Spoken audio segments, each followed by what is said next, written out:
Ano nangyari? Bakit hindi na gumagalaw yan? Ewan ko, boss. Lumalaban pa naman kanina habang gago. Wala nang pulso to. Ano? Ibig bang sabihin, napatay niyo si Lenny? Ano pang tawag mo rito? Patay na nga, di ba? Pambihira naman oh. Anong gagawin natin dyan? Ano nangyari? Bakit hindi na siya gumagalaw? Wala na siya, Cecil. Hindi pwede. Bakit niyo siya pinatay? Hindi namin sinasadya. Anong hindi? Ginahasa niyo nga eh. Walang makakalabas sa nangyari ngayong gabi, ha? Itikom niyo yung mga bibig niyo kung ayaw ninyo mabulok sa kulungan. Lalo ka na, Cecil. Oras na magsalita ka tungkol sa nangyari sa pinsan mo. Ikaw ang ituturo namin mastermind sa nangyari. Napakasama niyo. Alam mo naman yan mula nung maging bahagi ka ng grupo ko. Alam mong masamang damo ko pero kinaibigan mo pa rin ako. Kung masama kami, ikaw, ano ka? Anong tingin mo sa sarili mo, ha? Wala kayong awa. Binaboy niyo na nga ang pinsan ko, pinatayin niyo pa. Tumahimik ka. Wala ka nang magagawa. Hindi mo naman kayang buhayin ang pinsan mo eh. At wala rin kaming kakayang gawin yon. Ang kailangan natin ngayon, mag-isip ng paraan kung paano ididispatcha ang bangkay niya. Yari tayo sa nanay niyan. Taon 2003. Cagayan. Nag-iisang anak ni Nora si Lenny. Mula nang mabiyuda ay ibinuhos na lamang niya ang buong atensyon niya sa anak. Lahat ng kinikita niya sa panggagamot at sa pagiging aborsyonista ay inilalaan niya para sa dalagita. Yun lang ang alam niyang mapagkakakitaan noon na hindi niya kailangang iwan ang anak. Kahit na gusto niya magtrabaho sa ibang bansa tulad ng kanyang mga pinsan ay hindi niya magawa. Bukod sa ayaw niyang mawalay kay Lenny, wala rin siyang tiwala sa mga tao na nakakasalamuhan nito. Nagsimulang maging malayo ang loob sa kanya ng kanyang anak nang mamatay ang kanyang asawa. Siya ang sinisi ng dalagita nang hindi agad maisugod sa ospital ang kanyang ama. Wala kasi silang perang pampaospital, kaya sinubukan pa rin niyang idaan sa mga herbal ang karamdaman ng lalaki. Ngunit ang hindi niya alam, ang karamdaman pala ng kanyang asawa ay nakakamatay. Halos lahat ng mga kapatid niya ay manggagamot. Mayroon ding marunong sa kulam at barang. Natutunan nila yon mula sa mga yumao nilang magulang na parehong albularyo. Ngunit kung siya ay isang ulirang ina, kabaligtaran naman ang kanyang anak. Akala ni Nora abala at seryoso sa pag-aaral si Lenny, ngunit kailan lamang nang matuklasan niyang madalas umuuwi ng maaga si Lenny at tinatakasan ang ibang klase para sumama sa kanyang mga kabarkada. Tiwala naman siya noon na kahit natutong bumarkada ay hindi mapapahamak ang dalagita dahil kasama nito ang pinsan niyang si Cecil. Ngunit lingid sa kanyang kaalaman, si Cecil pa mismo ang humihikayat kay Lenny na sumali sa grupo ni Dante. Kilala si Dante na responsable at matulungin sa kapwa, lalo na sa kanyang mga kaibigan. May-ari siya ng pampasadang tricycle na tuwing Biyernes ay nagkakaroon ng libreng sakay para sa mga taga-roon sa kanilang barangay. Kabilang sa mga matatagal na niyang kaibigan ay sina Erwin at Jackman, hanggang sa madagdag si Randy na naging malapit din sa kanya. Ngunit bukod sa pamamasada ay may iba pang pinagkakakitaan ang barkada na tanging sila lamang ang nakakaalam. Kaya naman, marami ang nais makasali sa kanilang grupo para kumita rin ng malaki-laking pera. Lahat kasi ng mga kaibigan niya ay nakakaluwag na sa buhay, kaya ilan na rin ang sumubok na mapabilang sa kanila. Boss, tingnan mo sina Cecil, oh. Nagpapapansin na naman. Bakit? Gusto din ba nilang pumasok sa grupo? Ganun na nga, boss. Mga timang akala yata nila isimanay lang tayo rito. Hindi nila alam. Shhh! Huwag kang madaldal, baka may makarinig pa sa'yo. Alam mo naman tong bibig ko, boss. Kahit hindi mo sabihin, tikom to. Dapat lang. Mas mabuti nang walang iba nakakaalam sa ginagawa natin. Kapag nabulilyaso tayo, Siguradong hindi tayo sasantuin ng mga nabiktima natin dito. Tama ka, boss. Pero ang problema natin, ilang araw nang paali-aligid sina Cecil eh. Maganda nga sanang madagdagan pa tayo pero ayoko ng babae. Baka maging problema lang natin yan. Paano kung hindi, boss? Pagkakakilala ko dyan kay Cecil, game na game yan sa lahat ng bagay, kahit anong ipagawa sa kanya. Ha? Paano mo naman nasabi? Natikman ko ng babaeng yan, boss. Ibang klase, palaban yan. Mukha nga mapapakinabangan natin ah. Ano, boss? Kausapin ko na ba? Wag muna. Tingnan muna natin kung gaano niya kagusto mapasama sa grupo. Sa ngayon, kumustahin muna natin ang mga tropa sa hideout, ha? Ay, sige boss. Pero daan muna ako sa bahay ha. Baka hanapin na naman ako ng airpot ko eh. Pambira naman oo. 30 anyos ka na hinahanap ka pa rin ng airpods mo? Siyempre, mahal na mahal ako nun eh. Napailing na lamang si Dante sa sinabing yon ni Randy. Noon pa man, takot na sa ama ang isang yon. Kahit siga at mayabang sa kanilang barangay ay tiklop naman pagdating sa kanyang tatay. Mabuti na lamang at wala nang kumokontrol sa kanya. Pinili niyang wag nang mag-asawa dahil ayaw niyang magkaroon ng responsibilidad. Kontento na siya sa buhay na sagana sa mga babae at hindi pa nawawalan ng pera. Samantala, nadismaya naman si Cecil na nakatayo sa di kalayuan nang makitang papalis na sina Dante at Randy. Kanina pa sila nagtatalo kung lalapitan na ba ang tinuturing na leader ng magtotropang gusto nilang salihan. Pero naudlot yun dahil sa pag-aalangan ni Lenny. Ayan kasi, pabagal-bagal pa kayo. Umalis na tuloy sila. Kalma ka nga lang, Ate Cecil. Taga rito lang din naman sila sa barangay kaya marami pang pagkakataon na makausap natin sila. Kahit na, palaging busy ang mga yan kaya mahirap matsyempuhan. Oo nga, kapag may pagkakataon, kausapin na natin kaagad. Wow ha?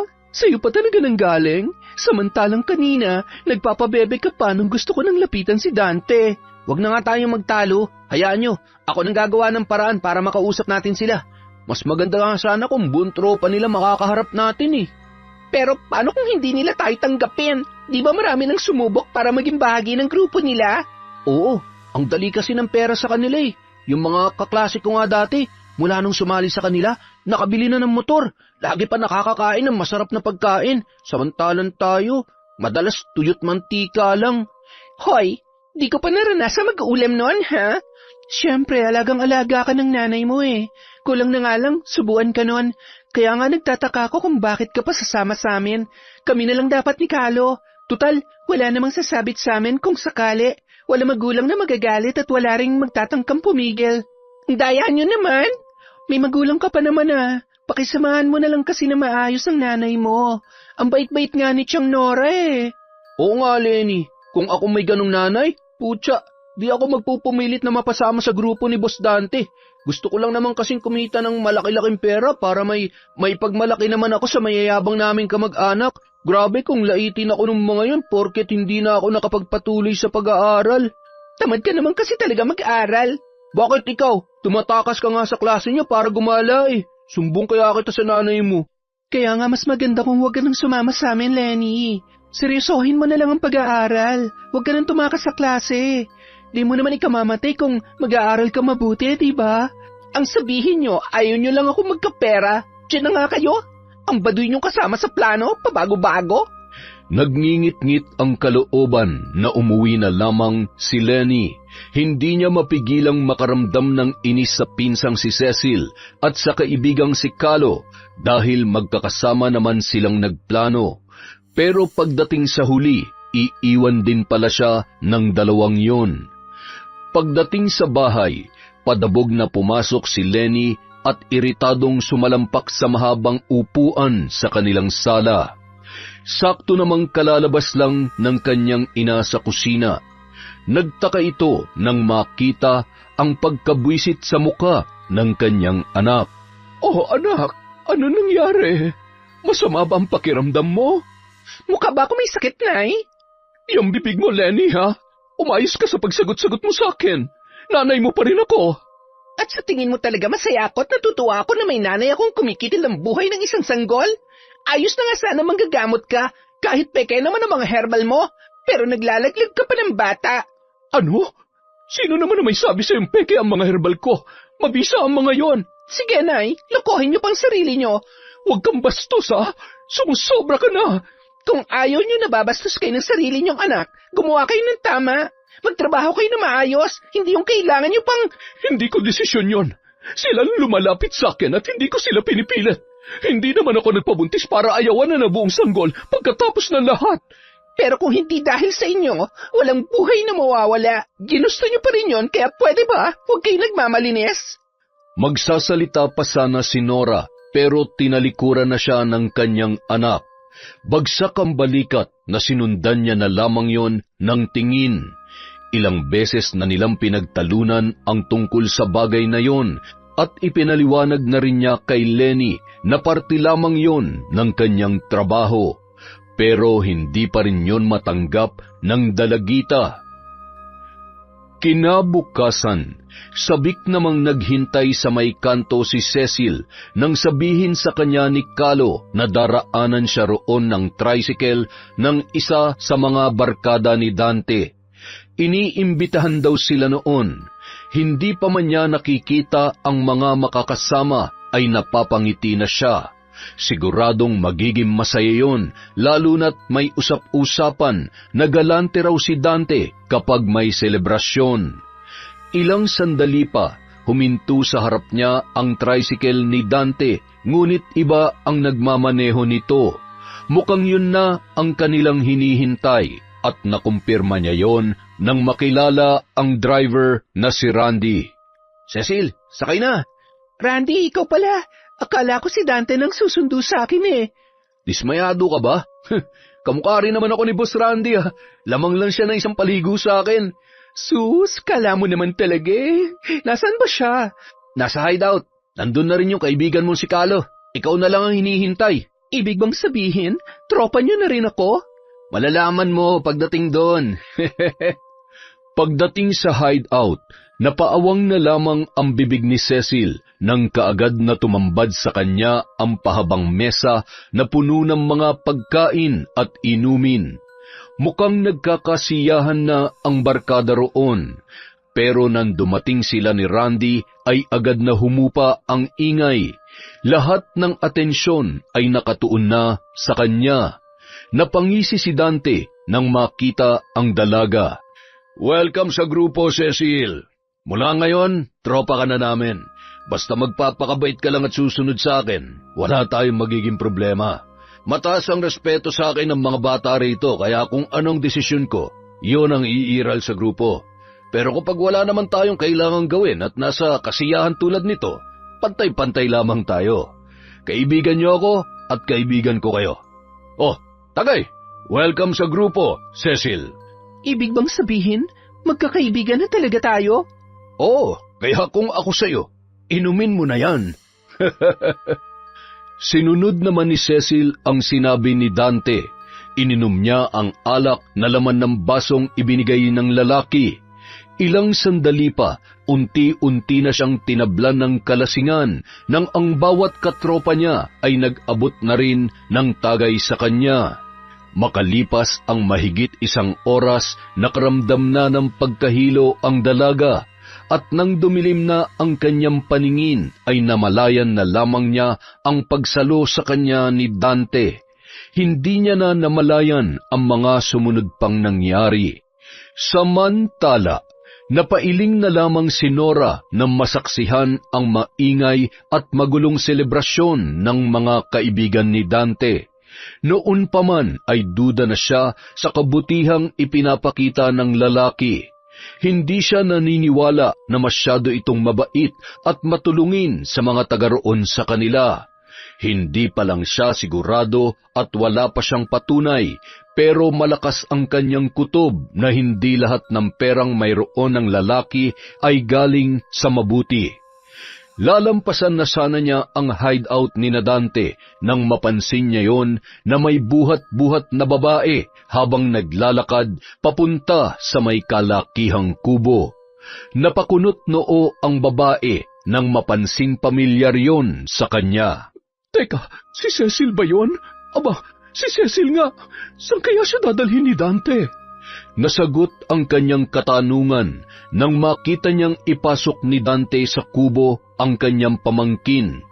Gising pa noon si Cecil at narinig pa niyang humahagik-hik ng pasimpleng amuyin ng lalaki ang leeg nito. Napabuntong hininga na lamang noon ang ginang dahil sa ginawa ng kanyang pamangkin.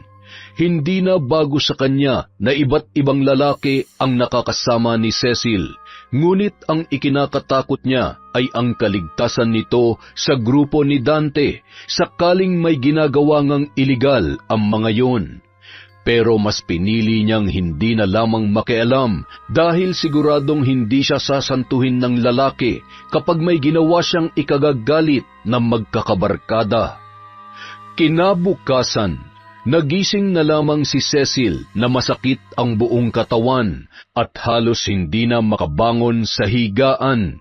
Nang ilibot niya ang tingin sa kinaroroonan ng silid, napakunot noo siya nang mapagtantong wala siya sa kanilang bahay. Mariin niyang ipinikit ang kanyang mga mata nang sumigid ang kirot sa ulo niya dahil sa dami ng alak na kanyang nainom. Nang idilat niya ang mga mata, sa kanya lang naalala ang nangyari matapos siyang malasing. Nang makaramdam siya ng hilo at halos mawalan na ng malay, naramdaman niya ang pagbuhat sa kanya ni Dante. Dinala siya ng lalaki sa kabilang kubo. Mas maliit yon. Nang ilapag siya nito sa papag, doon na nagsimula ang pananamantala sa kanya.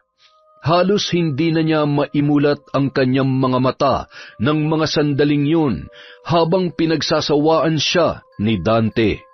Umabot sila ng ilang oras sa loob ng kubo at nang makalabas ang lalaki, sumunod naman ang pinakamalapit nitong kaibigan na si Randy. Maya-maya pa, bumukas ang pintong gawa sa plywood at pumasok ang nakangising si Dante.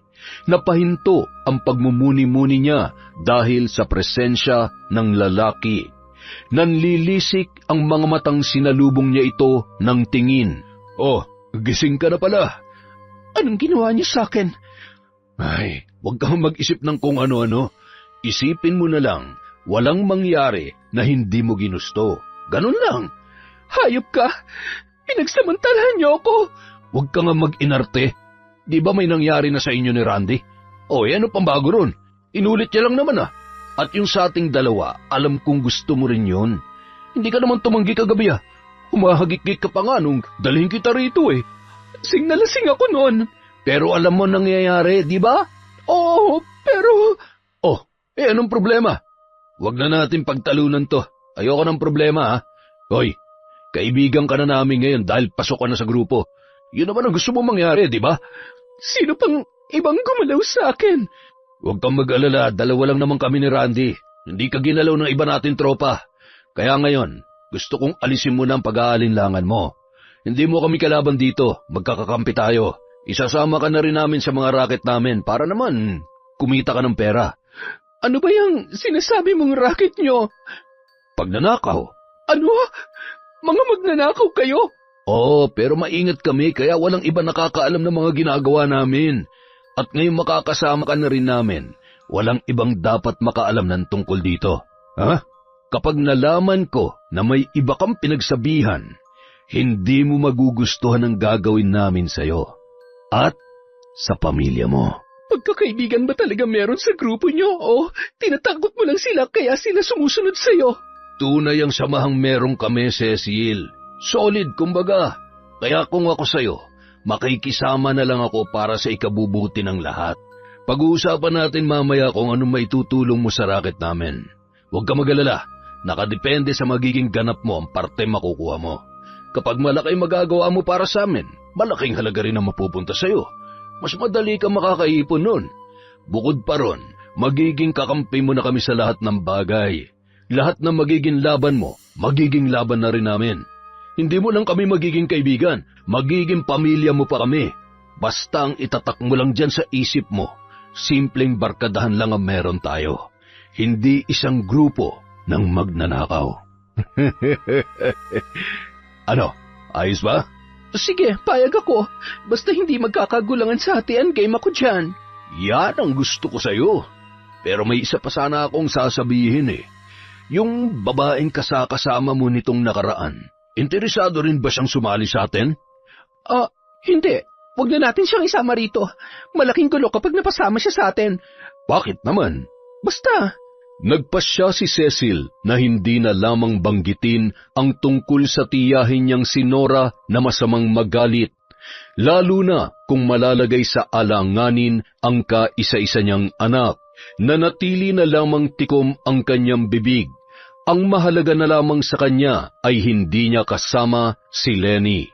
Para kung mapahamak man siya ay wala na siyang maidadamay pang iba. Tinanggap at naging parte na rin ng grupo ni Dante si Kalo. Noong una ay nag-aalangan pa siyang tanggapin ng dalawa, pero nang maisip niya ang kakayahan ni Kalo at Cecil, nagbago ang kanyang pananaw. Siguradong mas mapapadali ang kanilang pagnanakaw sa tulong ng mga bago nilang miyembro. Nang makapag-usap-usap sa hideout, napagkasunduan nila ang magiging diskarte ni Cecil. Dahil ibang barangay naman ang pupuntiryahin nila para mas malaki-laki ang kitain, kailangan na rin madagdagan ang kanilang diskarte. Magpapanggap si Cecil na nangangailangan ng tulong dahil sa masamang pakiramdam para makapagmanman sa bahay na kanilang nanakawan. Mag-aabang naman ang iba pa nilang mga kasama sa labas at hihintayin ang hudyat ng dalaga bago sila pumasok. Makalipas ang 1 linggo, kaagad na nahawakan ni Cecil ang unang parte sa kanilang pagnanakaw. Yun pa lang ang unang beses na nakahawak siya ng ganoon kalaking pera na para sa kanya talaga. Kaya naman, para makabawi sa pinsang si Lenny, pinuntahan na lamang niya ang dalagita para ayaing kumain sa labas. Lenny, sama ka. Kain tayo. Ayoko nga. Ikaw na lang. Masama pa rin ba ang loob mo sa akin? Ano sa tingin mo? Isinama-sama mo ako sa plano tapos iiwan mo rin naman pala ako? Balita ko nga lagi ka nang kasama ng Dante na yun eh. Ibig sabihin, magkakaibigan na kayo ng mga tropa niya, pati si Kalo. Ako lang talaga yung hindi nakasali at dahil yun sa'yo. Huwag ka na magtampo. Iniisip ko lang si Chang Nora. Sigurado akong magagalit yun kapag nalamang isinama pa kita. Mas magandang dito ka na lang sa bahay nyo o kaya sumama ka sa mga kaibigan mo sa school. Marami ka pa namang kaibigan, di ba? Masyado ka pa kasing bata para makipagkaibigan kina Dante. Hindi magandang tingnan. Bakit si Kalo? Magkaedad lang naman kami ah. Oo nga, pero hindi na siya nag-aaral at batak na rin siya sa trabaho kaya hindi na halata ang edad niya. Hindi na siya mapagkakamalang 16 pa lang. Nasa itsura ba yon? Kaya ko rin naman makisama sa kanila. Oo, alam ko. Pero hindi mo naman sila kailangan. Saka mo na lang isipin makipagkaibigan sa kanila kapag... Basta, ituon mo na lang muna ang atensyon mo sa pag-aaral. Sigurado matutuwa sa'yo si Chang. Wala akong pakialam kung matutuwa man siya sa akin o hindi. Hindi yun mahalaga sa akin. Ang gusto ko, maging astig din ako dito sa lugar natin at magkapera tulad ng mga kaibigan ni Dante. Mang Dante, Lenny, hindi kayo magkaedad. Parang ang tatay mo na siya eh. Wala akong pakialam. Ay... Mukhang wala namang patutunguhan ang usapan nating dalawa, pero sana wag na matigas ang ulo mo. Isipin mo ang kapakanan mo, bata ka pa. Marami ka pang pwedeng gawin. Marami ka pa mararating sa buhay mo.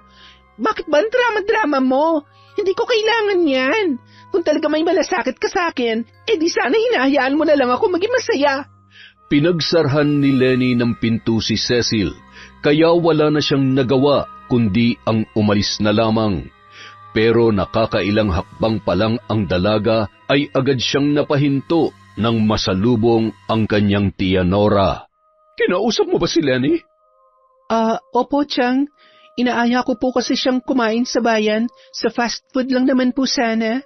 Wag na wag mong isasama ang anak ko, lalo na kapag kasama mo ang barkada mo. Hindi ko gustong lumalapit si Lenny sa mga yon. Hindi ko naman po kasama mga kaibigan ko. Kaming dalawa lang po sana ni Lenny. Pasensya ka na, Cecil. Malaki ang tiwala ko sa iyo noon. Kaya nga napapanatag ako kapag ikaw ang kasama ng anak ko. Pero sa nakikita ko ngayon, hindi ko na gustong lumalapit ka pa sa kanya. Pero, Chang, Irespeto mo na lang sana ang desisyon ko.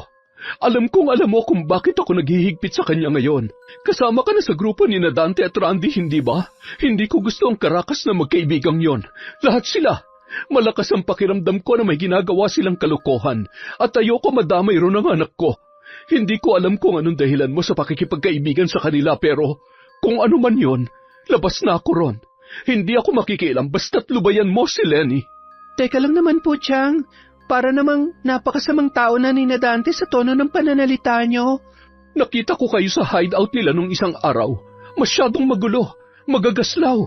Parang mga adik ang mga itinuturing mong kaibigan kapag nakainom. At ikaw, nakita kita. Buhat-buhat ka ni Dante habang papasok sa kabilang kubo. Kahit hindi ko nakita kung ano nangyayari doon, hindi ako tanga para hindi ko malaman na ginalaw ka. Chang, masyado naman kayo mapanghusga. Anong tingin niyo sa akin? Ganun kadaling bumigay sa isang lalaki? Walang ginawa sa akin si Dante, kaya huwag niyo siyang pag-isipan na masama. Kahit ipagtanggol mo pa ang lalaking yon, hindi mo maitatanggi ang nalaman ko, Cecil. Anong ibig niyong sabihin? Nakita kita sa kabilang barangay. Hindi ko na kailangang banggitin ang ginawa niyo dahil alam mo kung anong tinutukoy ko. Pero gaya nga ng sinabi ko kanina, hindi ako makikialam. Basta layuan mo ang anak ko.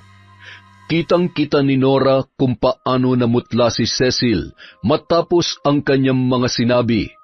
Noong nakaraang linggo lamang ay ipinatawag siya ng isang pamilya roon para magpagamot. May pinuntahan din siyang buntis para magpahilot at may isang batang nausog kaya inabot na siya ng gabi.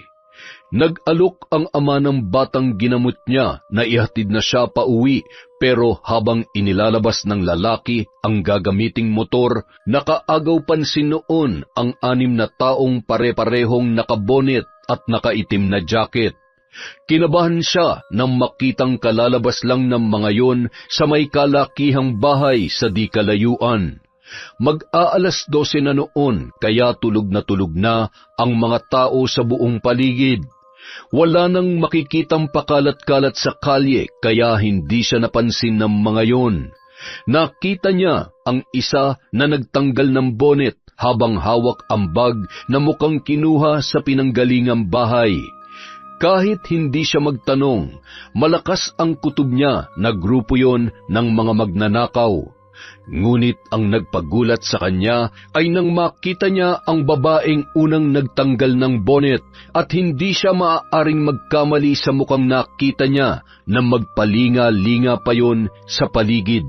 Napabuntong hininga na lamang si Nora sa pagkakabisto niya kay Cecil.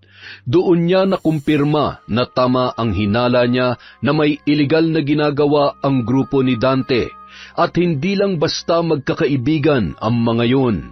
Kaya naman, mas lalong tumindi ang kagustuhan niyang mailayo ang kanyang anak sa mga taong kagaya ni na Dante na nagpapakitang tao lamang. Ngunit sa kabila ng kagustuhan ni Nora na maprotektahan ang anak, kabaliktaran naman ang ginagawa ni Lenny. Bagamat panay ang paalala ng kanyang ina, madalas pa rin siyang umaalis ng bahay nang walang paalam at tumatakas sa kanyang klase.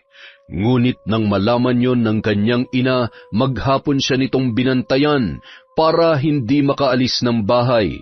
Sa sobrang pagrerebelde sa kanyang ina, ay nagawa pa ring tumakas ni Lenny ng gabing yon. Hinintay niya lamang na makatulog si Nora bago tinangkang lumabas ng bahay.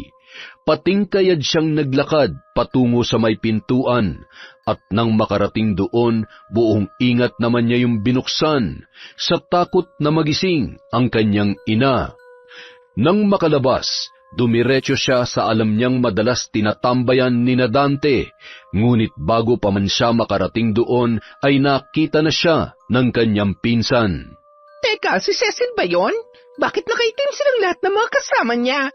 Sinubukang lumapit ni Lenny kina Cecil pero hindi siya natuloy nang marinig ang tawanan ng mga yon. Napakunot ang noo niya nang mapansing nakabonet pa ang iba. Ganoon din si Kalo. Nang makita niya ang dala ng mga ito, sa kanya lang napagtanto kung bakit sila nagtatawanan. Nakuha niyo ba lahat ng mga alahas na matanda? Tiba-tiba tayo ron. Oo naman, nakuha namin lahat. Ang galing mo kasi. Halik lang palang katapat para mauto mo yung gurang na yon. Sa susunod ulit, Ate Cecil, ha? Mas gagalingan ko pa sa susunod para mas marami tayong makuha at mapaghahatian.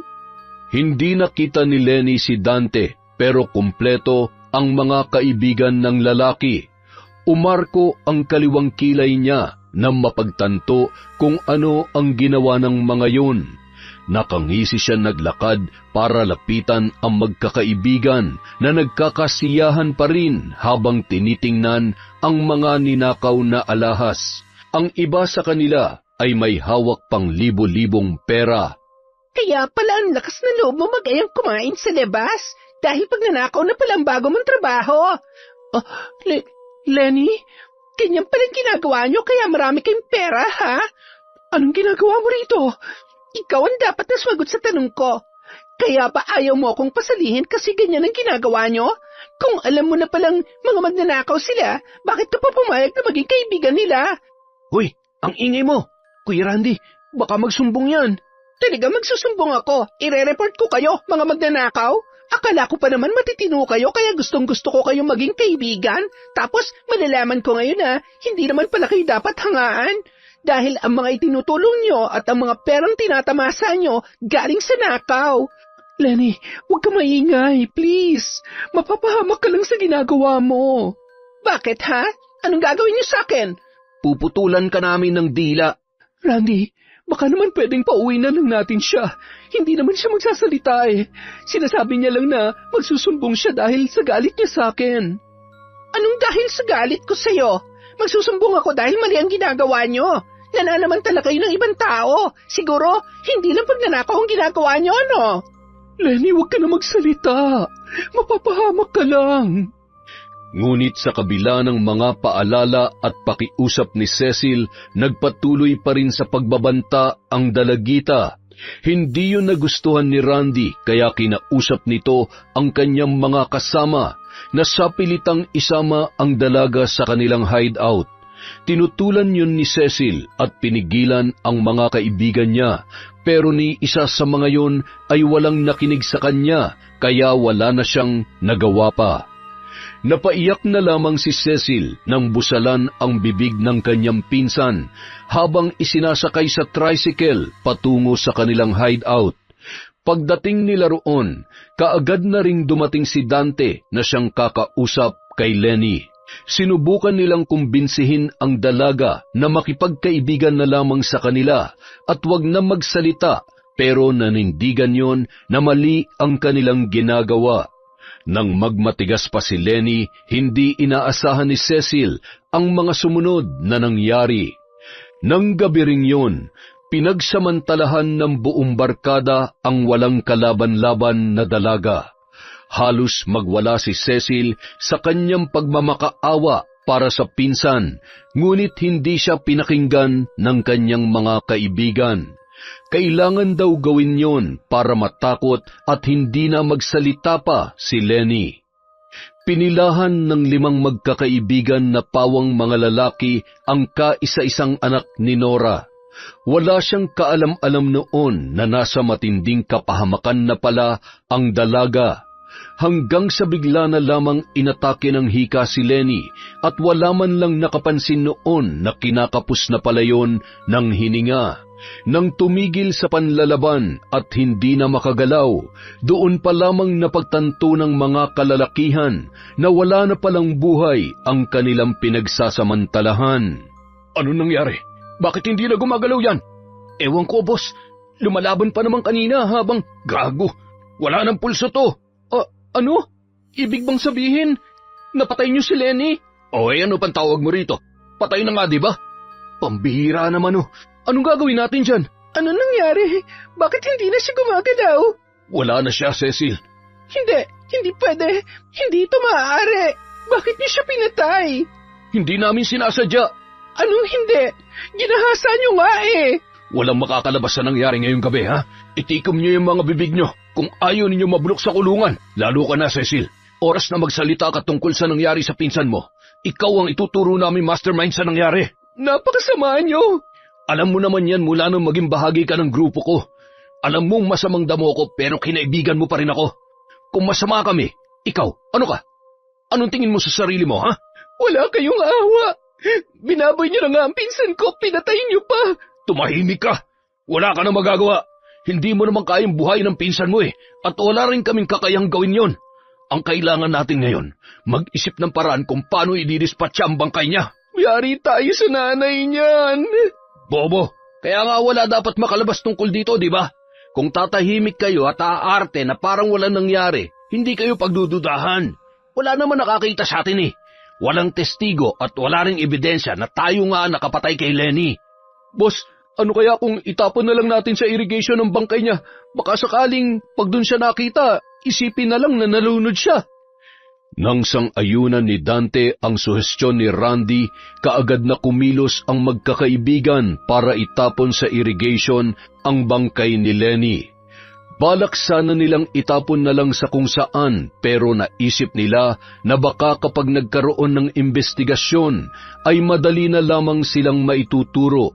Malaki kasi ang posibilidad na may makakita pa sa kanila. Ngunit kung sa irrigation nila yon itatapon, walang makakapansin kung doon sila pupunta sa may palayan.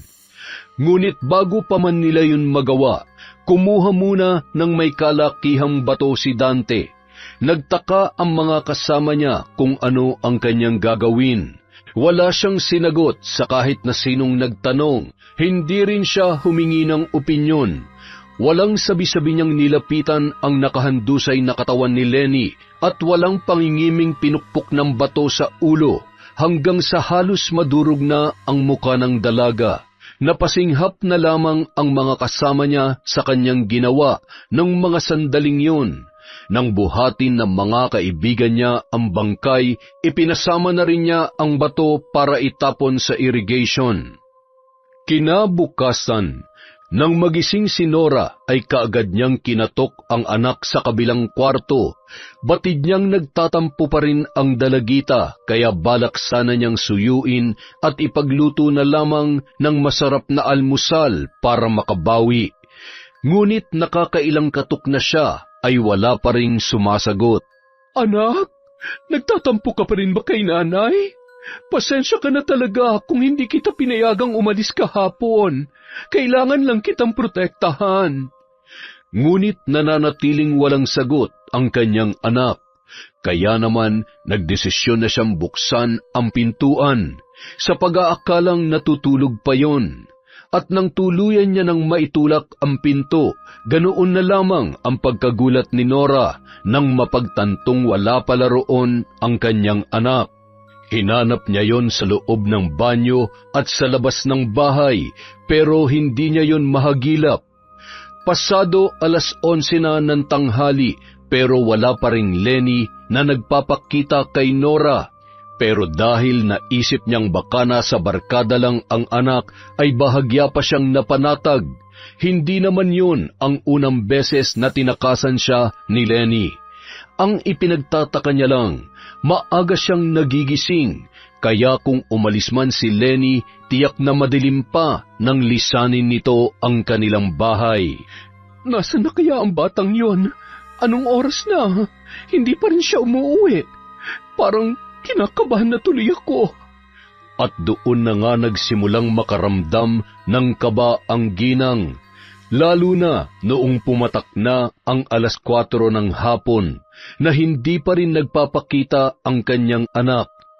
Dahil doon, nagpasya na siyang magtanong-tanong, ngunit lahat ng kanyang napagtanungan ay wala ring alam dahil hindi naman daw nila nakita si Lenny. Hanggang sa maisip niya ang pamangking si Cecil, hindi na siya nag-aksaya pa ng panahon at pinuntahan ang dalaga.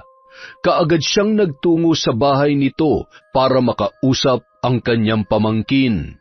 Chang, kayo po pala. Kanina pa po ba kayo rito? Pasensya na po napasarap po kasi ang tulog ko. Medyo puyat Nagkita ba kayo ng anak ko? Po, naku hindi po Chang. Galit pa po si Lenny sa akin kaya imposibleng puntahan niya ako. Pinagbawalan ko siyang umalis ng bahay kahapon. Akala ko natutulog lang siya sa kwarto niya matapos ko siyang dalhan ng hapunan. Pero pagsilip ko kaninang umaga, wala siya roon. Maaga akong nagigising, Cecil. 5:00 pa lang ng umaga gising na ako. Kaya nagulat ako dahil wala roon ang anak ko. Kung aalis man siya, siguradong gabi o madaling araw siya tumakas. Wala naman akong kilala na pwede niyang puntahan kundi ikaw. Nagkakamali po kayo, Chang. Marami pong kaibigan si Lenny kaya hindi lang po akong pwede niyang puntahan. Kung gusto niyo, magtanong-tanong kayo sa mga kaklase niya. Huwag po kayo mag-alala, tutulong po ako mamaya. Babawi lang ako ng tulog tsaka tutulong muna rito sa bahay bago ako umalis. Cecil, wag na tayo maglokohan. Sabihin mo na sa akin ang totoo. Nasaan ang anak ko? Kung itinatago mo man siya, alam mong hindi yun pwede dahil nasa bahay ang mga vitamins niya. Pati inhaler niya nasa bahay rin. Baka bigla na lang siyang atakihin ng hika. Ayos ka lang ba? Ayos lang po ako. Bakit parang namumutla ka? Kulang lang po ako sa tulog, Chang. Kaya nga po sabi ko, matutulog muna ako. Basta mamaya, tutulong ho ako sa inyo sa paghanap sa pinsan ko. Pero sa ngayon, kailangan ko lang po muna magpahinga. Wala nang maisip na palusot si Cecil sa ina ni Lenny, kaya wala na siyang nagawa kundi ang magpaalam na lamang na babalik na sa pagtulog. Ngunit ang totoo, magdamag siyang gising dahil hindi niya magawang ipikit ang kanyang mga mata habang inaalala kung paano isa-isang pinagsamantalahan ng mga kaibigan niya ang kanyang pinsan. Kung nandiri siya sa kanyang sarili nung pinagpasasaan siya ni Dante at Randy, di hamak na mas higit pa ron ang dinanas ni Lenny. Naggilid ang kanyang mga luha nang maalala rin kung paano naging isang malamig na bangkay ang dati madalas niyang napagsasabihan ng kanyang mga hinaing sa buhay, problema at tungkol sa mga lalaking hinahangaan niya. Naging matalik na kaibigan niya si Lenny sa kabila ng agwat ng kanilang edad. Patawarin mo ako kung nagsinungaling ako sa nanay mo, Lenny. Ayoko mapahamak ang pamilya ko at ayoko rin makulong. Doon lamang napagtanto ni Cecil na tama nga si Dante. Mas makakatulong sa kanya kung aakto na lamang siya na parang walang nangyari at wala talaga siyang alam tungkol sa sinapit ni Lenny. Ngunit makalipas ang ilang araw, bigla na lamang umugong ang balita tungkol sa natagpuang bangkay ng isang babae na nakalutang sa irrigation. Sumabit daw sa tulay na kawayan ang katawan nito kaya hindi na inanod pababa. Kaagad na pumasok sa isip niya si Nora na halos hindi na makatulog sa kahahanap sa anak. Gustuhin man niyang puntahan ang tiyahin para kumustahin, ay pinili na lamang niyang manatili sa bahay para hindi na sila makapag-usap pang muli. Samantala, matapos humingi ng update sa paghahanap sa anak, ay nakarating naman kay Nora ang tungkol sa bangkay ng isang babae na palutang-lutang sa irrigation. Sa hindi malamang dahilan, bigla na lamang siyang nakaramdam ng matinding kaba. Kaya naman, imbis na magpahinga, agad siyang dumiretso sa may palayan dahil doon daw natagpuan ang pinag-uusapang bangkay. Bagamat halos madurog na ang muka at puro sugat na rin ang lumobong katawan, malinaw kay Nora kung sino ang bangkay na natagpuan sa nasabing lugar. Nanginig ang katawan niya at hindi kaagad nakapagsalita. Hindi na rin nagawa pang tumulo ng kanyang mga luha dahil sa matinding pagkamanhid sa nakita. Oh, ang anak ko! Anak ko yan! Diyos ko! Anong nangyari kay Lenny? Bakit ganito ang sinapit niya? Umingay ang bulong-bulungan sa paligid. Nagkaroon ng kanya-kanyang haka-haka ang mga nakikiusyoso sa nangyari, ngunit wala roon ang atensyon ng isang inang naulila. Hindi niya inalintana ang masangsang na amoy ng naaagnas na bangkay. Masyadong masakit para sa kanya ang sinapit ng kaisa-isa niyang anak. Matapos ang isinagawang otopsiya, doon lamang nalaman ni Nora na hindi pagkalunod ang naging sanhi ng pagkamatay ni Lenny. Malaki raw ang posibilidad na wala ng buhay ang dalaga nang mapunta ang katawan sa irrigation. Ngunit ang nagpayanig sa kanya ay nung sinabing may nakitang sugat sa maselang parte ng katawan ng kanyang anak na dulot ng pamumuwersa. Kumpirmadong ginahasa ang dalaga. Ngunit hindi matukoy kung isa lamang na lalaki ang gumawa noon sa kanya. Mahirap na raw kasing matukoy yon kapag ilang araw na sa tubig ang bangkay at halos nabubulok na. Halos magwala sa kakaiyak si Nora. Gusto niyang maglupasay sa tindi ng sakit na nararamdaman, dala ng sinapit ng kanyang anak. Ginawa niya naman ang lahat para maprotektahan si Lenny. Ginawa niya lahat ng makabubuti para sa kaisa-isa na lamang niyang pamilya. Ngunit lahat ng yon ay nawalan ng silbi dahil sa sinumang gumawa noon kay Lenny. Sa kabila ng matinding pagluluksa, sinubukan pa rin ni Nora na patatagin ang kanyang sarili. Inisip na lamang niyang kailangan pa rin niyang maging malakas para hanapin kung sino ang salarin sa pagkamatay ng kanyang anak. Hindi siya titigil hanggat hindi nabibigyan ng hustisya si Lenny. Chang, nakikiramay ho ako. Pasensya na kayo kung ngayon lang ako nakapunta. Marami kasi akong inaasikaso sa... Baka naman marami kang ninakawan, kaya hindi mo na naalala ang anak ko. Chang, alam niyo naman kailangan ko rin ng pera, hindi ba? Wala ka ba talagang alam sa nangyari sa anak ko? Kung may alam po ako, bakit ko naman po itatago sa inyo? Pinsan ko po si Lenny. Hindi lang basta pinsan, matalik kami magkaibigan. Ewan ko, ibang pakiramdam ko rito eh. Sige, kung talagang wala kang kinalaman, paniniwalaan kita sa ngayon. Pero oras na makahanap ako ng patunay na may kinalaman ka nga, hindi mo magugustuhan kung paano ako magalit. Magkadugo pa rin tayo, Chang, kaya imposible ang sinasabi niyo. Mahal na mahal ko rin si Lenny, kaya nga ho gusto kong makipag-ayos sa kanya eh. Hindi lang ako makahanap ng magandang tiyempo tapos sinabihan niyo pa ako na layuan na siya. Bakit ba hindi mo na lamang sabihin sa akin ang totoo? Nung umalis ng bahay ang anak ko, wala naman talaga siyang ibang pupuntahan kundi ikaw. Bakit po ba ipinipilit niyo may alam ako? Hindi niyo ba naiisip na baka nasasakal na sa inyong anak niyo kaya nagpakalunod na lang siya sa irrigation? Hindi siya nalunod. Sinadyang itapon doon ang bangkay niya. Ginahasa pa siya bago siya namatay, Cecil. Napakahayop ng taong gumawa noon sa kanya. Kung sino man yon, hindi ko siya mapapatawad. Kung maaari ako mismong papatay sa taong yon, at wala akong ititira sa mga kasabot niya.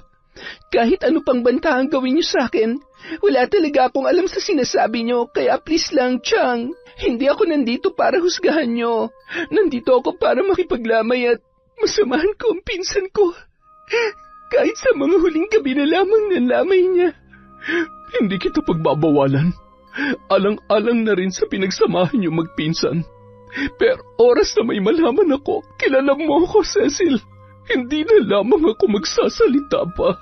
Pinilit ni Cecil na itago ang kanyang panginginig nung mga sandaling yun. Kampante naman siya na walang malalaman si Nora pero hindi niya maipaliwanag ang kabang nararamdaman.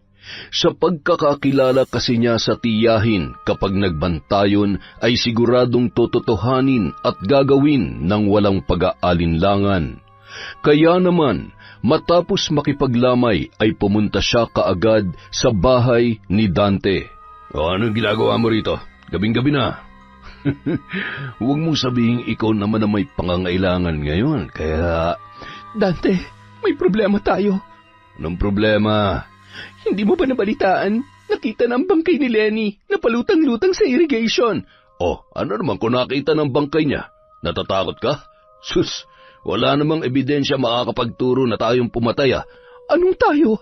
Kayo lang. Damay ka na ron, kahit ano pang sabihin mo, hoy. Itinago mo rin na nangyari, Cecil. Kaya huwag mo nang isalbang sarili mo sa mga sinasabi ko sa'yo.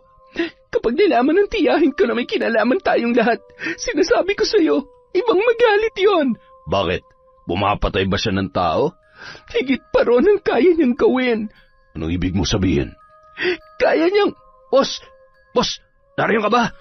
Anak ng tokwa naman Isa-isa na kayong dumarating dito sa bahay ko Ay, pagbuksan mo nga ng pinto si Randy. Cecil! Oh, bakit? Namumutla ka? May nangyari ba? Hindi niyo pa ba alam? May nakakita na sa bangkay ni Lenny.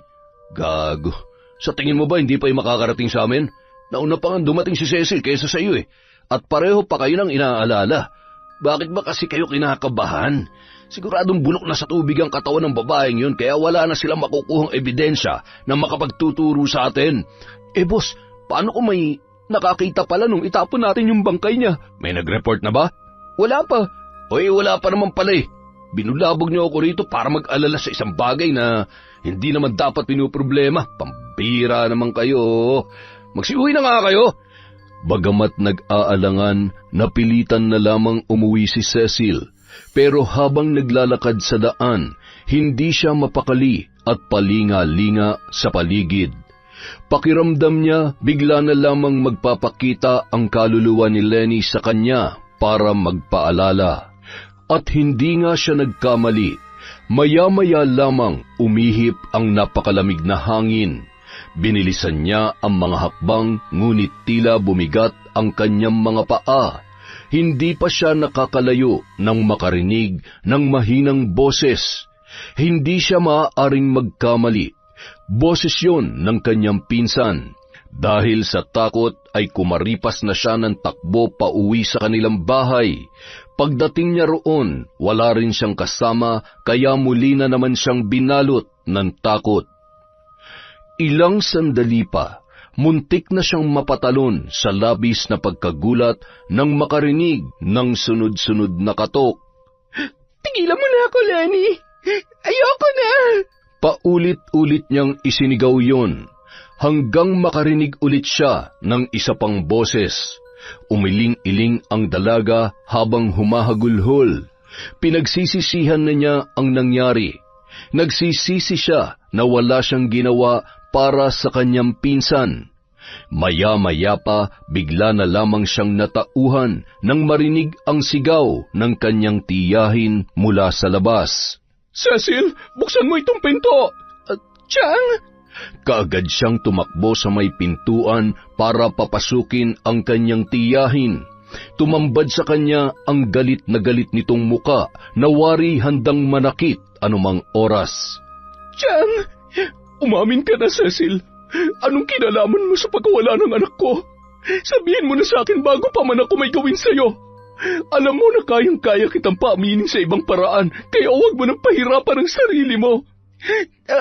Aminin ko na, Chang. Sasabihin ko ng totoo. Pero nakikiusap po ako. Ayoko pong makulong. Kapag itinuro ko sila, ako ang ididiin nila. Hindi ka nila madidiin kung magsasabi ka sa akin ng totoo. Hindi korte ang huhusga sa hayop na pumatay sa anak ko, kundi ako mismo.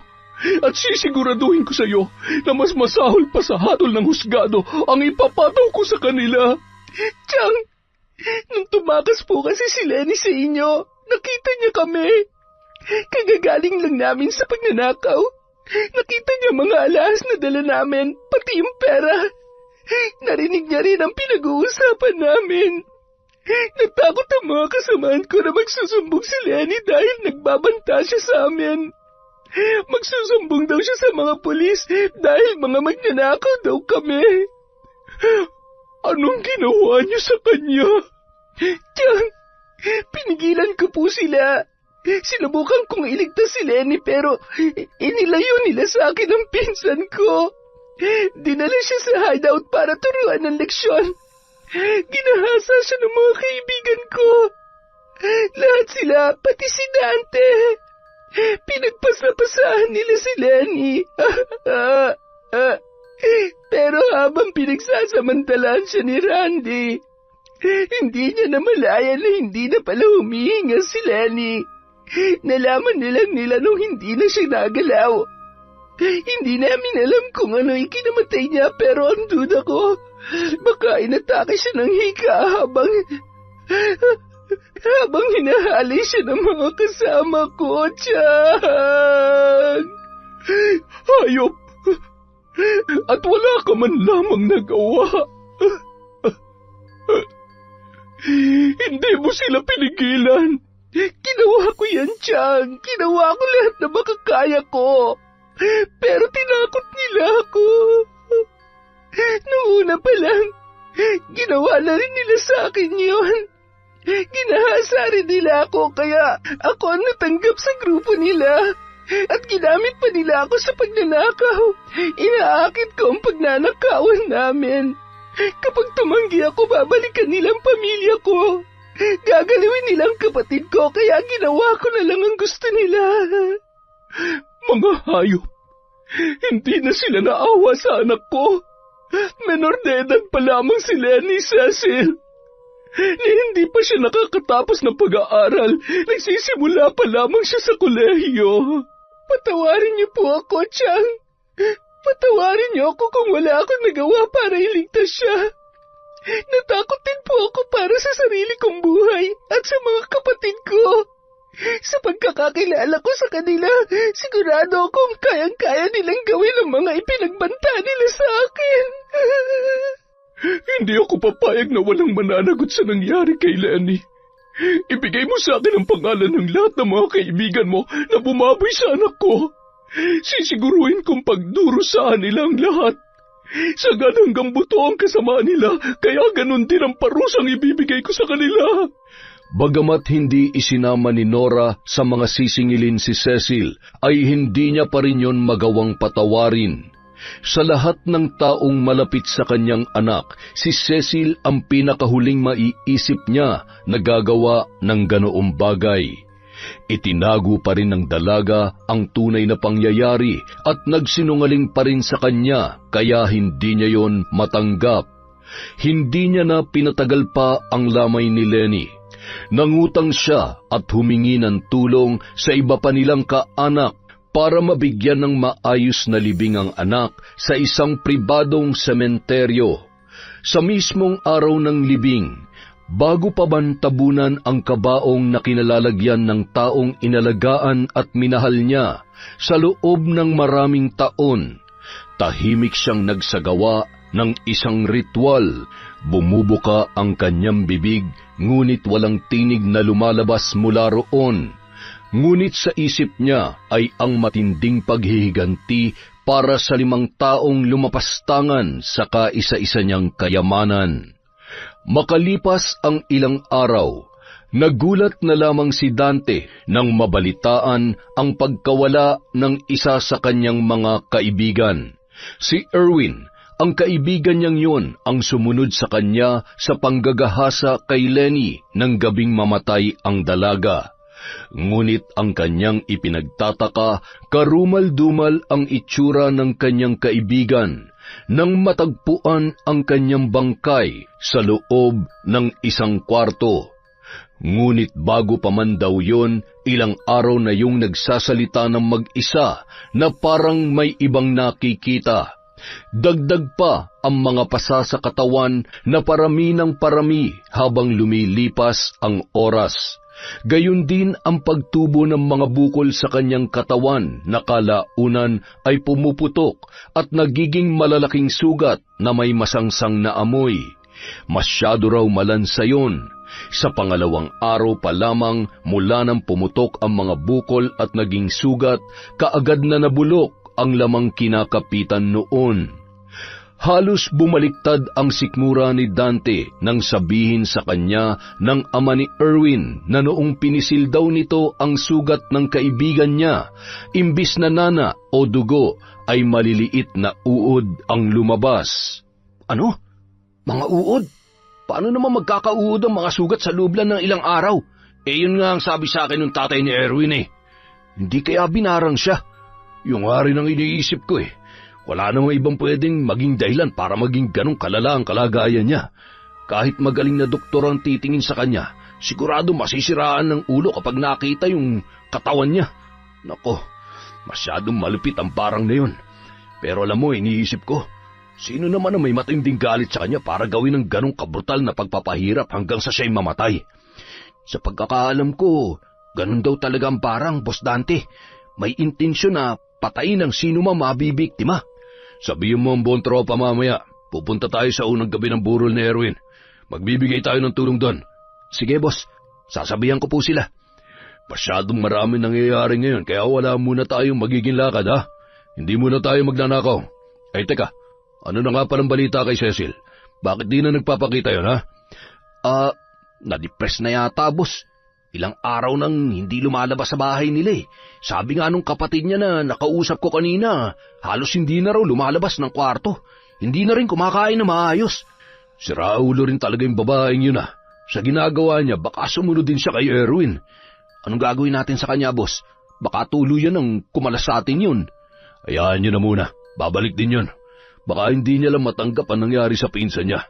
Siyempre, makukonsensya yun. Kaya huwag niyo na munang pakialaman. Kapag ayos na siya, saka na lang tayo bumalik sa pagraraket, ha? Dahil sa pagkamatay ni Lenny na sinundan pa ng isa sa mga kaibigan ni Dante, pansamantala muna silang huminto sa kanilang racket. Kinailangan din nilang magbigay ng suporta sa pamilya ng yumaong kaibigan. Si Carlo naman, nagtago na matapos makitang palutang-lutang sa irrigation ang bangkay ng dalagitang namatay dahil sa kanila. Kahit lumipas na ang mga araw, hindi na muli pang nagpakita si Cecil sa mga itinuturing niyang kaibigan. Ginamit niya ang natitirang pera para umuwi na muna sa kabilang probinsya kung saan nakatira ang mga kamag-anak ng yumao nilang ama para makalayo kina Dante. Nagpaalam na lamang siya kay Nora at humingi muli ng tawad bago umalis ng palihim sa lugar na yon. Samantala, kausap naman ni Nora ang kanyang panganay na kapatid na si Oryang na siyang pinakamahusay sa kanila pagdating sa paggamit ng kapangyarihan ng kadiliman. May 4 pang natitira sa kanila. Paano mo sila gusto magdusa? Gusto kong maramdam nilang sakit na sagad hanggang sa mga buto nila dahil yun ang ipinaramdam nila sa akin nang kunin nila ang buhay na nag-iisa kong anak. O sige, ako nang bahala sa mga taong sinasabi mo. Hindi rin naman ako papayag na hindi magkaroon ng hustisya ang aking pamangkin. Pasensya ka na kung inabala pa kita, ate. Ikaw lang kasi naiisip kong makakatulong sa akin sa gusto kong mangyari. Nang mabalitaan ko nangyari kay Lenny, inaasahan ko nang hihingi ka ng tulong sa akin. Pero kahit hindi mo yun gawin, ako na mismong lalapit sa iyo para magalok ng tulong. Napakalupit ng sinapit ng anak ko, ate. Halos hindi ko na siya makilala nang makita ko ang bangkay niya. Pinukpok siya sa ulo. Sigurado ko ron. Napakawalang puso ng gumawa noon sa kanya. Para na lang siyang hayop na inihagi sa irrigation. Umasa ako na naglayas lang ang anak ko. Nabuhay pa siya at walang masama nangyari sa kanya. Pero hindi ko akalaing malamig at naaagnas na bangkay na pala ang mayayakap ko nung araw na iyon, ate. Napakasakit. Sana ako na lamang. Napakabata pa niya para mawala sa mundong ito. May mga pangarap pa siya para sa kanyang sarili. May samaan pa rin ba kayo ng loob nung siya'y mawala? Oo, ate. Ikinulong ko siya sa bahay dahil ayokong sumali siya sa grupo ni Dante. Kailan lang nung matuklasan ko magnanakaw pala silang magkakaibigan. Nagpapanggap lang sila na matino at ginagamit ang pagtulong sa mga taga rito para hindi sila paghinalaan. Pero ang totoo, mga salot sila. Mga halangang bituka nila, wala silang kaluluwa. Wag na wag kang gagawa ng kahit na anong ikakapahamak mo, Nora. Naiintindihan ko ang galit na nararamdaman mo ngayon, pero lahat ng yan ay may patutunguhan kung magtitiwala ka sa magiging karma nila. Lalo na sa Danteng yon na walang awang pinukpok sa ulo ang pamangkin ko. Siya ang tatanggap ng pinakamahirap at pinakamasakit na kamatayan. Hindi pa man naililibing si Erwin, muling yumanig kina Dante ang isa na namang masamang balita. Papunta pa lamang sila sa lamay nang makarating sa kanila ang balitang wala na ang isa pa nilang kaibigan na si Jackman. Ano? Patay na rin si Jackman? Baka naman may nantitrip lang sa'yo, Randy. Seryoso ako, boss. Ayan text yan ng kapatid ni Jackman. Itinago lang daw ng pamilya nila ang totoong nangyari dahil nahihiya sila sa mga naging kalokohan ng anak nila. Punyeta naman Ano ba kasi nangyayari? Bakit sunod-sunod na namamatay sa atin? Ano yan? Iniisa-isa tayo? Kinikilibutan na nga ako, boss Lalo na, parehong-pareho sila ni Erwin ang ikinamatay. Inuuod rin ang katawan niya at halos mabulok na bago pa man bawian ang buhay. May naiisip ka ba kung sino gumagawa nito sa atin? Wala, boss. Wala naman tayong nabiktima kaya hindi tayo pwedeng basta na lang magturo. Yung nanay ni Lenny, wala namang alam yun Wala siyang ideya na tayo may kinalaman sa pagkamatay ng anak niya. Halos magwala si Dante sa galit at takot na unti-unti nang bumabalot sa kanya. Kung barang ang pumatay kay Erwin at ganun din sa kamamatay lang na si Jackman, siguradong mangyayari din yun sa kanila kung iniisa-isa na silang magkakaibigan. Imbis na makipaglamay ay umuwi na lamang sila. Ngunit inabot na sila ng madaling araw sa kakaisip kung bakit yun nangyari sa dalawang malalapit nilang kaibigan. Samantala, napangisi naman si Nora na magtagumpay silang muli ng kanyang kapatid sa paghihiganti para sa kanyang anak na si Lenny. Uubusin namin kayo. Wala ni isang matitira sa inyo. Buhay ang kinuha niyo sa akin, kaya buhay rin ang kukunin ko sa inyong lahat. Sakaling makamit ni Nora ang hustisya para sa kanyang anak, balak na rin niyang lisanin ang lugar na yun. Wala na siyang sapat na dahilan para manatili pa roon. Pero habang hindi pa tapos ang laban niya para sa hustisya, mananatili muna siya doon kahit hindi madali sa kanya ang lahat. Mabigat sa kanyang kalooban ang manatili sa bahay na wala na ang taong nagbibigay ng kulay sa kanyang buhay. Huminto na rin muna siya sa panggagamot dahil bukod sa nagluluksa siya ay hindi na siya makahanap ng sapat na dahilan para muli pang magpatuloy sa kanyang buhay. Mula nang mabalita sa buong barangay ang magkasunod na pagkamatay nina Erwin at Jackman na parehong barang ang ikinasawi ay nagkawatak-watak na ang kanilang grupo. Ang iba sa kanilang mga kasamahan ay umuwi na lamang sa probinsya kung saan nakatira ang kanilang mga kaanak para makalayo doon. May sumpa raw na dumapo sa kanilang magkakaibigan at ayaw nang mabiktima pa ng iba. Makalipas ang isa pang araw, kabuburol lamang kay Jackman nang mabalitaan naman ni Dante na may sakit na ang iba pa niyang mga kaibigan. Bagamat nagpasya ng lumayo ang mga yon, ay hindi pa rin sila nakaligtas. Kasama roon si Nakalo at Randy na pareho ng malubha ang kalagayan. Pinuntahan ni Dante ang pinakamalapit niyang kaibigan na si Randy para kumustahin ang kalagayan noon. Ngunit pagpasok pa lang niya sa bahay ay sumalubong na sa kanya ang masangsang na amoy. Nagtakip na lang siya ng ilong, ngunit nanunuot pa rin ang lansa na sumisimoy sa buong kabahayan dahil sa sugat ni Randy. Halos dumugi na yon ng langaw, kaya kinulambuan na lamang nila. Hindi na maimulat ng kaibigan niya ang kaliwang mata, dala ng sobrang pamamaga. Maging ang labi nito ay hindi na rin pantay. Makapal ang itaas at nagbitak naman ang pang-ibabang labi dahil sa mga sugat. Bakit pa nangyayari sa atin to? Buisit! Boss Dante, huwag ka na lang magsalita. Alam ko nahihirapan ka na. Pero huwag ka mag-alala. Magbibigay ako ng tulong sa pamilya mo. Salamat, boss. Mag-iingat ka palagi. Mabigat ang kalooban na nilisan ni Dante ang bahay ni Randy. para puntahan naman ang kaibigan at bago lang sa kanilang grupo na si Kalo. Kahit na saglit pa lamang silang nagkakasama ay napatunayan na nila ang katapatan ng batang yun. Kaya naman hindi na rin naging mahirap para sa kanya nang tumanggap ng bago, lalo na't ganoon pa kabata. Ngunit tila nagsisi siya sa desisyon na puntahan ang pinakabatang kaibigan dahil pagdating niya sa bahay ng binatilyo ay isa na itong malamig na bangkay. Abot-abot ang kaba ni Dante nang makauwi dahil isa-isa nang nawawala ang kanyang mga kaibigan. Sa kanilang grupo, siya at si Cecil na lamang ang natitira. Sa pagkakataong yun, mukhang tumakas na ang babae dahil wala na yon sa dati niyang tinitirhan. Wala naman silang ibang mapagtanungan.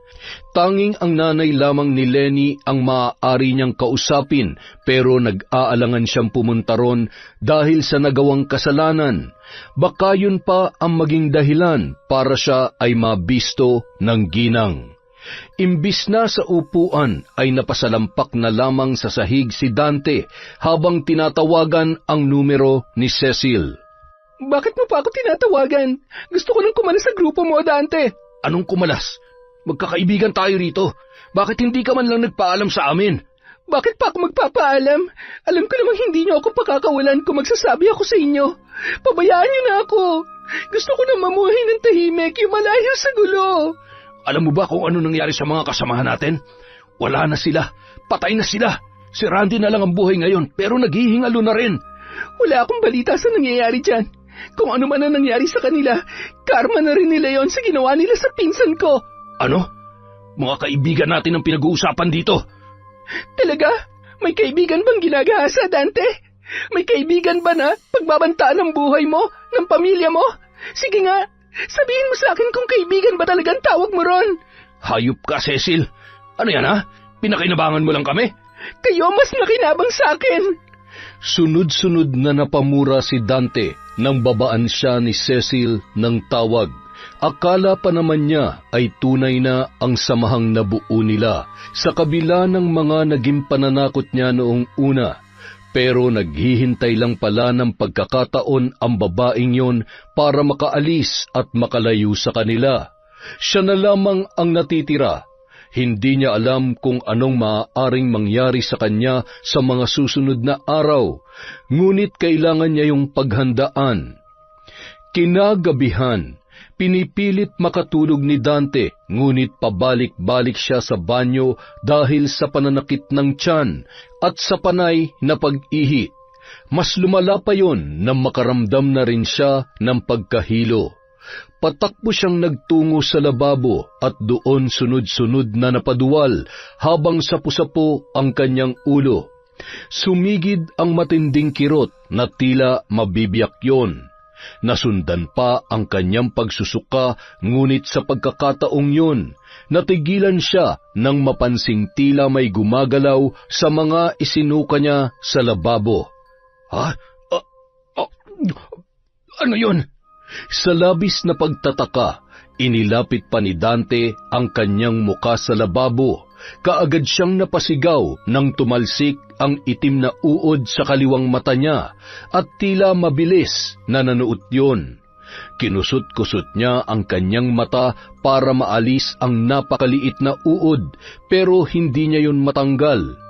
Nararamdaman niya ang paggalaw noon na animoy pinipilit na makapasok.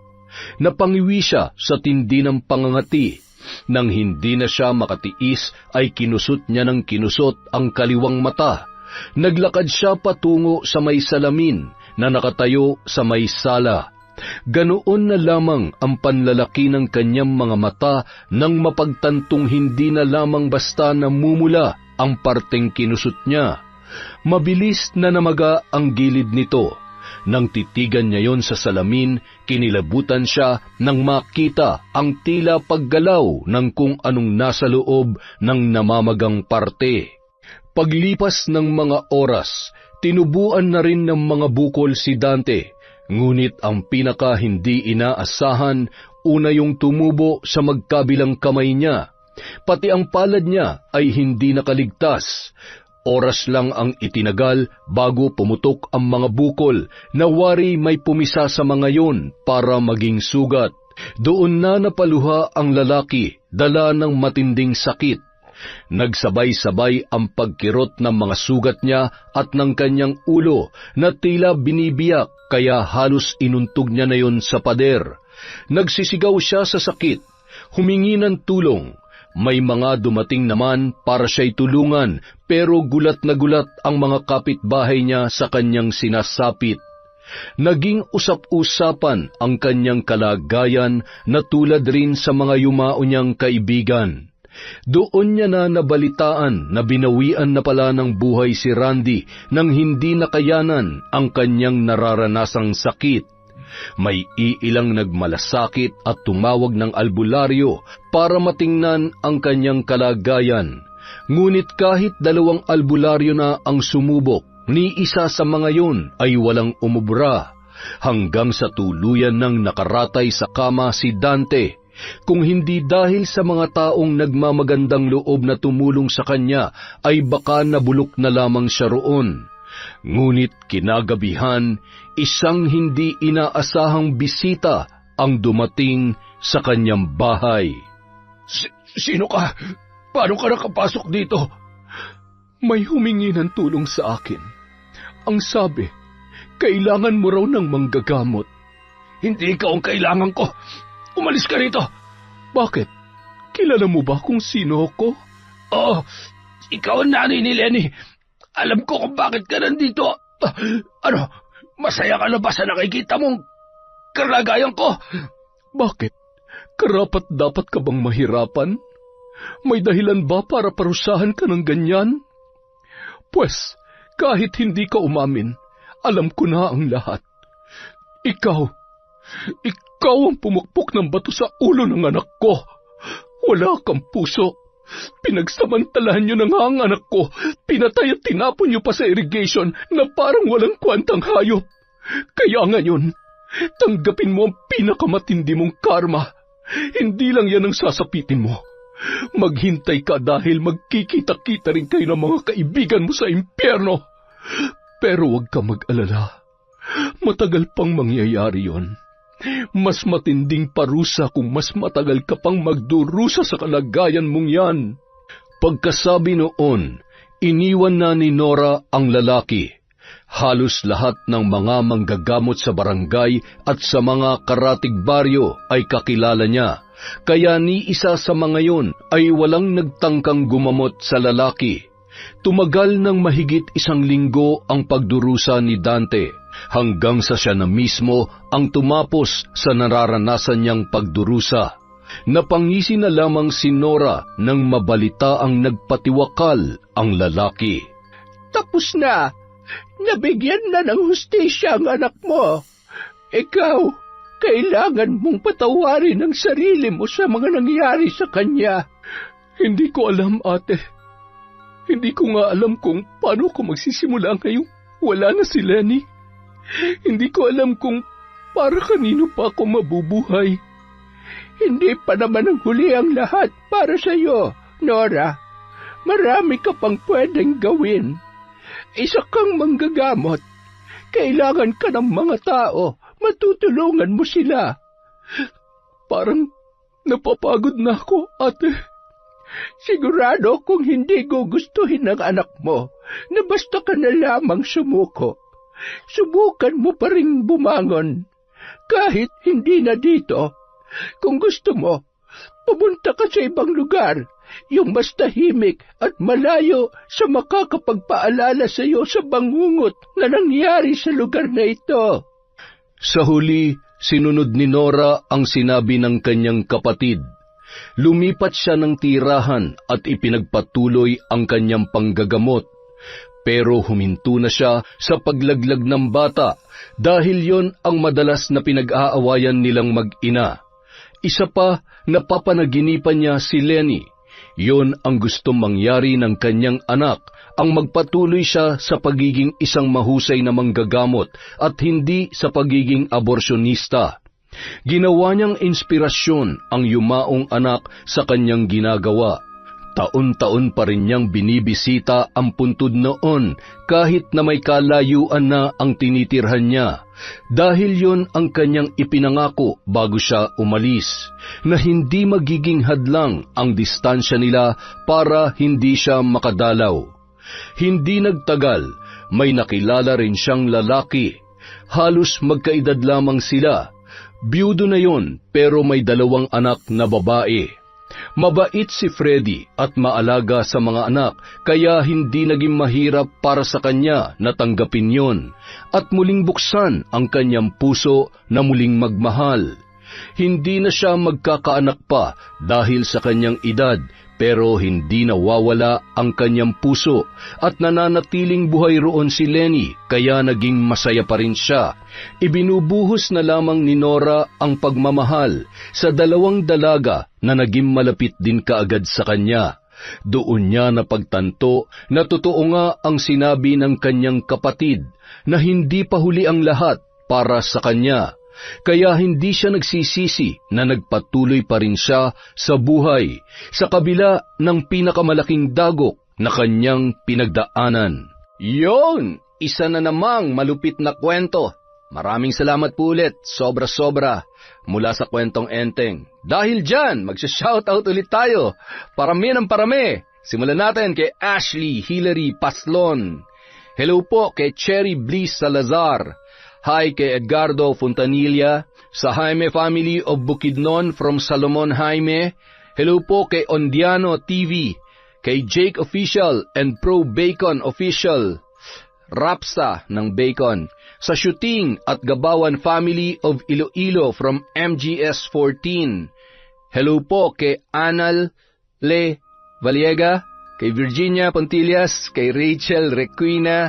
Hi po kay Josie Pangilayan, kay Jeneline Jacobe. Hello rin po kay Teresita Vergara, kay Ana Hapina, kay Sherna Dokot, Jasmine Castillo. Hello po kay Randy Enoy, sa Alajid Family from Jeneline Rodrigo. Hello po sa mga mananahi ng Baller Garments, Amrose, Gemajoy, Salve from Kimberly Caballero. Hello po kay Rocky Ramos, Myla Dumalag from Cainta, kay Jennifer Sacris, kay Hondra Delin. Hi kay Maura 620, kay Mary Ann Garcia.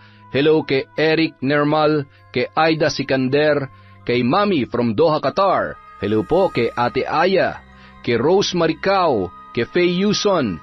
Hello po sa Toledo Family of Gatchalian, Parañaque from Janisa Toledo. Hi kay Vince Johan Arpon.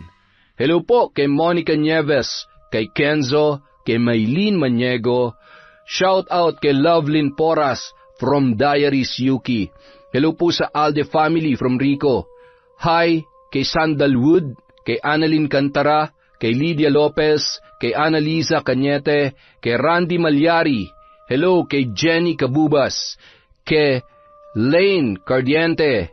Hi kay Agustin Estioco, kay Lady Dam. Hi kay Leia of Singapore from Milina Aswiani, kay Jamaica Sumalpong, kay Rafaela, kay Abel Hipolito, kay Kimberly Caballero, kay Ofelia Comilang. Hi kay April Joy Principal. Hello po kay Nanette Carson, kay Michelle, kay Andrea Riasol, kay Jose. Hello po kay Sam Vincent, kay Christy Gaitan, kay Chrisjal Manago. Hello kay Arlene Manapsal, kay JCK from Japan, kay Eugene Pineda. Hello po kay Lilia Malate. Shout out kay Susana Liobrera, kay Christina Colot, kay Lord Queen OFW Vlog, kay Ritzak Taguba, kay Marisa at Prince Roland, kay Rachel Season, kay Lady Sparrow Taurus, kay Belen Beverly, kay Mary Ann Yao. Hi po kay Arshem TV, kay Danilo Katigan, kay Calm Mountain Landscape, kay Sean Samuel Sebastian from Chonchamcheb.